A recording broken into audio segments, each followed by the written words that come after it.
So this video is just kind of, it's very bare bones. I'm not scripting this one, and it's a departure from my usual positive take on a lot of videos that I like to make.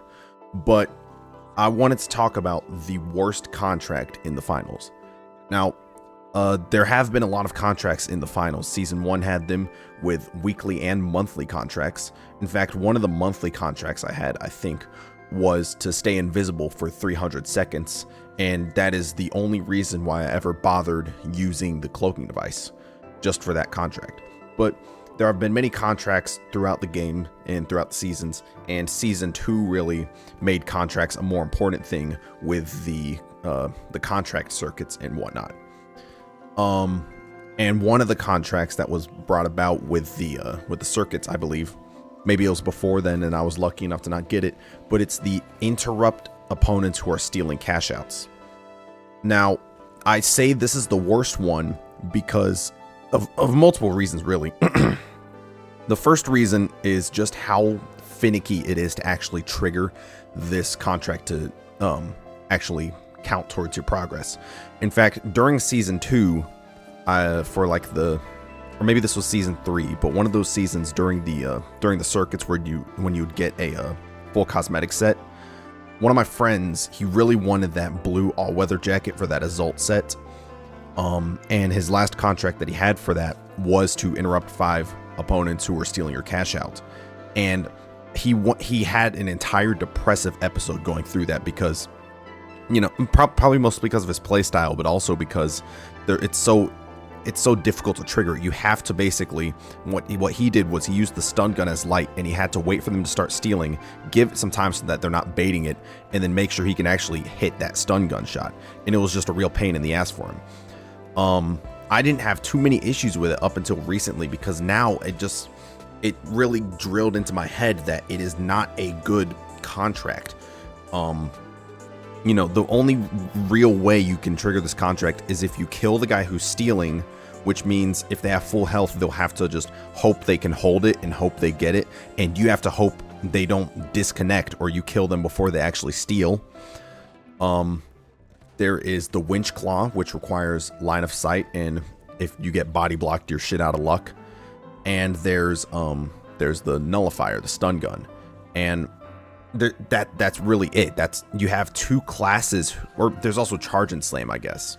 But yeah, the gravity vortex basically. But the problem is there's only like 2 classes who can specialize in getting this contract done, and medium just has to rely on actually getting a kill, and it's just not very fun. Most of the time you have to go out of your way to do this contract. If you try to passively do it, you're not going to get much progress unless you're just up against a lot of people who really want to try to hold that steal. But this goes into my next problem with this contract, is that you have to change your play style so much. You have to play in a way that makes people want to go towards the cash out, and make sure you and your team, firstly, doesn't stop them from reaching the cash out. Secondly, doesn't steal your interrupt by killing them when they're stealing. And 3, you need to make sure they actually hold the steal and they don't defend enough for you to, you know, basically be blocked out of stopping their steal. You know, like if you're waiting in a corner with a nullifier, who's to say they won't triple dome and maybe make a big goo globe around them, stopping you from stealing? You know, the only way you'd be able to stop that really is with like a pyro grenade burning the goo, but I don't think that will burn it in time for you to stop that steal. And on top of this, it punishes you for basically trying to win the game in a way. So when you get this contract and you're playing your quick cash games or your head-to-head games, and you get it's like halfway through a cash out, the enemy team has it and you steal it, you only have half a cash out to work with, and your brain is saying, okay, I need to interrupt this, but at the same time, you want to win. I think everybody wants to win in this game, so you're trying to win, but you're also trying to bait them into stealing, so that you're trying to bait you're like edging a loss basically. And it sucks, especially if you get like a really good last minute steal. It's like, yeah, our team managed to get in there at the perfect time and we got that last minute steal, but oh wait, I have this contract that I'm 1 out of 5 in, and I really want to get this contract done because I only have 10 days left in the season, and I guess I can't get it now because the cash out's already done. So now I need to hope we can get that next one. And you know, it just encourages a play style, which is just grab the box, plug it, and wait for the enemy team to approach it, and then hope you can nab them before they take your cash out. And I'd say a lot of players nowadays try to kill everybody before they steal, you know. Myself, I kind of do those suicide plays, you know, you go in and you steal, but I at least kind of make sure it's clear before I do that, and I'm conscious enough to try to bait people out. I try to listen for them, and then I stop stealing and I get ready to engage them. But you know, back in season 2 or 3, I didn't have too much of a problem with this contract because people weren't building entire goo forts to steal, or they weren't hunting everybody down to go for a steal. They were just kind of going in, stealing with minimal defense, usually just a dome shield, and I would play heavy with the winch claw and just grab them, and it was that easy. And I've had so many moments. I'm 1 out of 5 in this contract, but in reality, if you're just reading the text of the contract, I should be maybe like 3 out of 5, because I've had plenty of moments where I had a C4 on the cash out, and because I detonate my C4 when they're stealing, the cash out slips out of their hands and I interrupted them, but it doesn't count towards that. And I think it's just incredibly stupid and finicky, and it's just not a fun contract. That's just the best way to put it.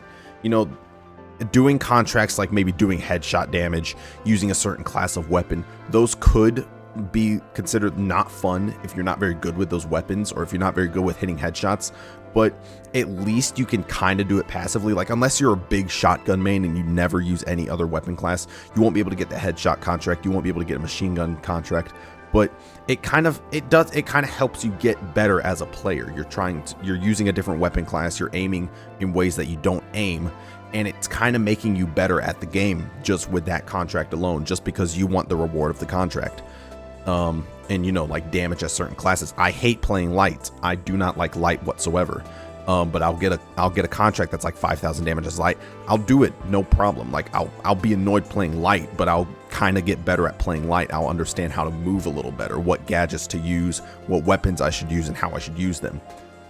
But interrupting cash outs, it's just such a it doesn't help you improve at the game. It encourages you to play like a rat. This is one of those contracts that you have to seek out and not just get passively.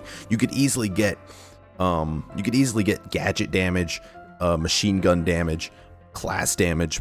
You could easily get those contracts done passively just by playing the game, and just like kind of direct yourself by playing, okay, I need to do a heavy damage, I'll just play heavy for a bit. I guess I got gadget damage too, sure, I'll bring my RPG.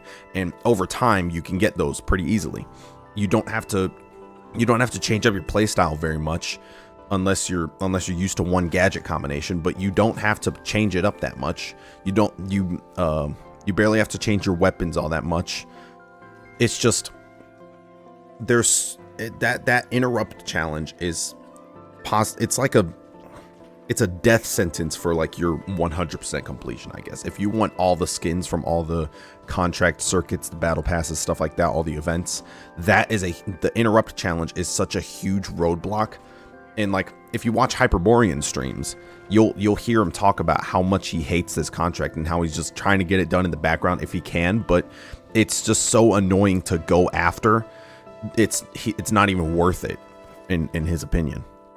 But yeah, this was a short, not really short, but it was an unscripted video. I just wanted to talk about this contract, and you know, I don't know when my next video will be, but it'll probably be another more positive video talking about something that I like, because that's what I like talking about. I like talking about things that I like, but I've been trying to get this contract done for I just started maybe like an hour ago trying to do this contract legit. and like seeking it out, and it's just been pissing me off so much, and I just had to dump. But yeah, that's it. I'll see you in the next video.